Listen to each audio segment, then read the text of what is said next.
By 8 o'clock you'll be fast asleep, resting for another day of feedings, naps and diaper changes. You'll never grow older, never change, you'll always be my baby. Poor Jamie, your wife has become your mommy and your best friend has become a doting uncle. The only friends you'll have from now on will be the other babies who share your playpen. As they grow up and go to college, you'll still be in your nursery wearing diapers. Honey, I still love you even though you can't be my husband. I'll take care of you for the rest of your life. She'd love, cherish, and nurture him like any other mother would do for her baby. She couldn't bring herself to hurt him, she was only angry with him for abandoning her. I shouldn't have been angry with him. He was only trying to save his life. He wasn't deliberately dishonest. He just didn't know how to tell me.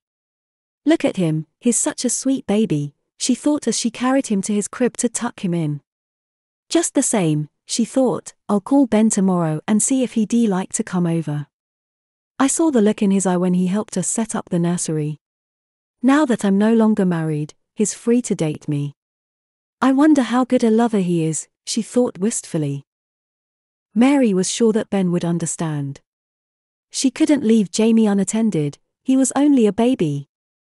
Jamie was too young to comprehend what they would be doing.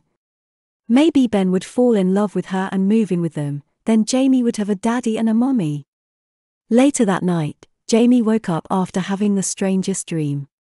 He had dreamt that his illness had been cured and in the process he had been changed into a baby. He squeezed his eyes shut tight and tried to remember the rest of the dream. Just before he had woken he had dreamed he had peed and was lying in a crib wearing a wet diaper. Jamie yawned sleepily and thought, my subconscious must be terrified of death. It's regressing in order to escape.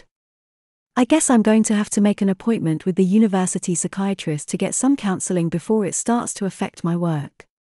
He moved his buttocks slightly to get more comfortable in bed and was surprised when his bottom seemed to glide across the sheet. What am I wearing? He thought and put his hands down to his hips to check. When his hands felt the plastic, Jamie began to panic. He stuck his hand under the front of the diaper and felt the soggy absorbent padding squish beneath his fingers. Oh God, he thought in terror, oh please God, don't let this be happening to me. He opened his eyes and looked around the nursery wildly, then began screaming for Mary, but all that came out of his mouth was Mama.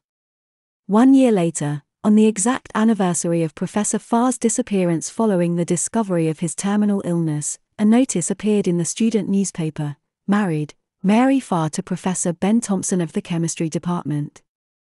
The marriage ceremony was small, attended only by the minister, the bride and groom, Dr.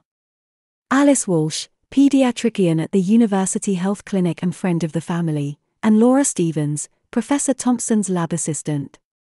Mary's son by a previous marriage, the infant Jamie, was left in the care of the women of University Day Care Center during the wedding and reception that followed.